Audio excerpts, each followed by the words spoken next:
Yes. Um, we began experimenting with AI a number of years ago in a very modest ways. We modest and practical ways. We found that we were able to use it to kind of extend a photograph. So, for instance, we produce very short 2 minute profile videos of a different musician, a different fellow that we present at every one of our performances.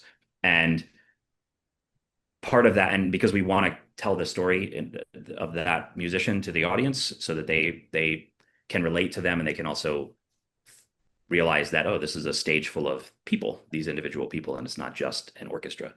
Um, and we feel like it helps the audience really connect. But we always ask the fellows, hey, can you provide us with images of you when you were a kid learning to play the piano or whatever it is?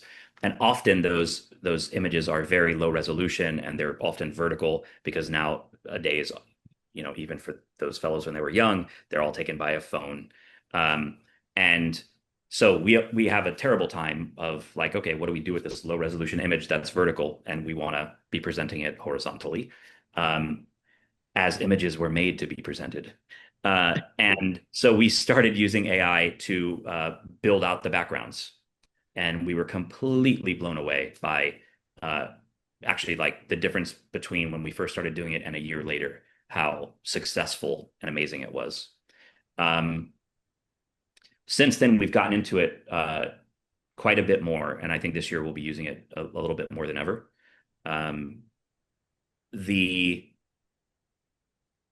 last year we had a series called Resonance of Remembrance, and we had a partnership with we had many partnerships, many different organizations that were helping us with these performances and that were providing materials to us. They were providing, you know, uh, drawings from that survived the Holocaust, and they were providing images. The World War II Museum was provided us with a ton of photographs from World War II.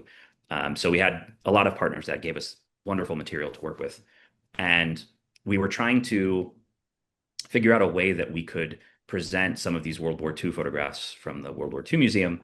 And normally to do something like that, if we wanted to present these photographs, we would painstakingly cut out each of the figures in the photographs, and we would maybe, you know, change the background a little bit so that you could do like a fake dolly in or something, so that there'd be a little bit of movement and to kind of bring the photographs to life.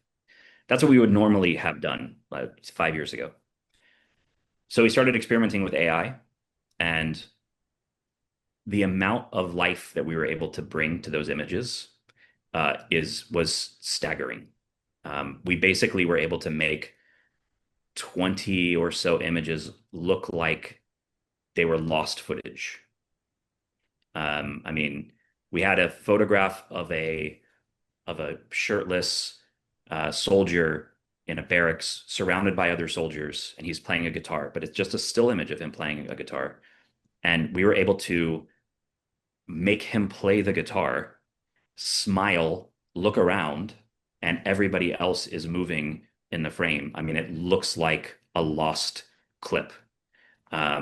We had images of soldiers storming a beach, and we were able to make it come to life completely. They're marching onto the beach. The ocean is lapping against their legs. I mean, these are things that would have that they may be possible to do if you had $1 million and a lot of time, and we're a huge animation company.